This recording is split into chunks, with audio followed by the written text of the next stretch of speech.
আবাসিক এলাকায় মুরগির খামার গড়ে তোলায় তীব্র দুর্গন্ধ ও দূষণে অতিষ্ঠ হয়ে পড়েছেন খুলনার ডুমুরিয়ায় রাজবাড়ী গ্রামের বাসিন্দারা। খামারিদের মৌখিকভাবে খামার সরাতে বলার পরও কোনো কাজ হচ্ছে না। তবে তদন্ত করে ব্যবস্থা নেওয়ার আশ্বাস দিয়েছে প্রাণী সম্পদ বিভাগ। প্রতিনিধি জাহাঙ্গীর আলম মুকুলের পাঠানো তথ্যচিত্রে বিস্তারিত ডেস্ক রিপোর্টে। খুলনার ডুমুরিয়া উপজেলার আটলিয়া ইউনিয়নের বরাতিয়া রাজবাড়ী গ্রামে 50 থেকে 60 পরিবারের বসবাস। দীর্ঘ কয়েক বছর যাবৎ এই গ্রামের বাসিন্দাদের স্বাভাবিক জীবনযাপন যেন নরকে পরিণত হয়েছে। নিয়ম নীতির তোয়াক্কা না করেই লোকালয়ের ভিতরে গড়ে তোলা হয়েছে প্রায় 10টি মুরগির খামার।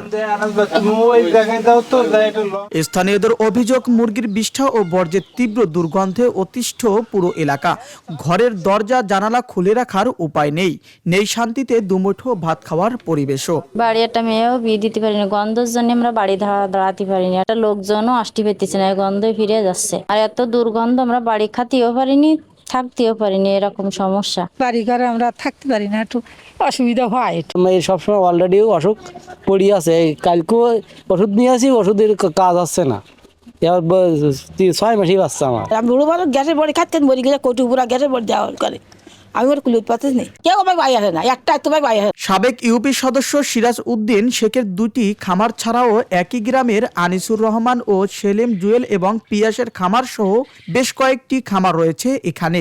মানুষের ভোগান্তির কথা বিবেচনায় নেই তাদের। ওই সোনালিতে প্রচণ্ড লস খেয়ে ছাড়ান দিয়েছিলাম। তারপরে কোম্পানির এই ব্রয়লারের চাষ এই 4 তারিখ তুলেছিলাম। খানার গর্ত যে ময়লাটা ফেলা নিয়েছে, বৃষ্টি হয়েছে তাই গন্ধ বেরোয়। ওটা বাড়ির ভিতরে, আমি তো বাড়ির বাইরে। সরকারি নীতিমালা অমান্য করে খামার করার সুযোগ নেই বলে জানান এই প্রাণী সম্পদ কর্মকর্তা। তদন্ত করে কার্যকর পদক্ষেপ নেওয়ার আশ্বাস দেন তিনি। আসলে 10 বছর যাবত যেহেতু তারা ফার্ম করতেছে, আমাদের আর আগে জানা উচিত ছিল।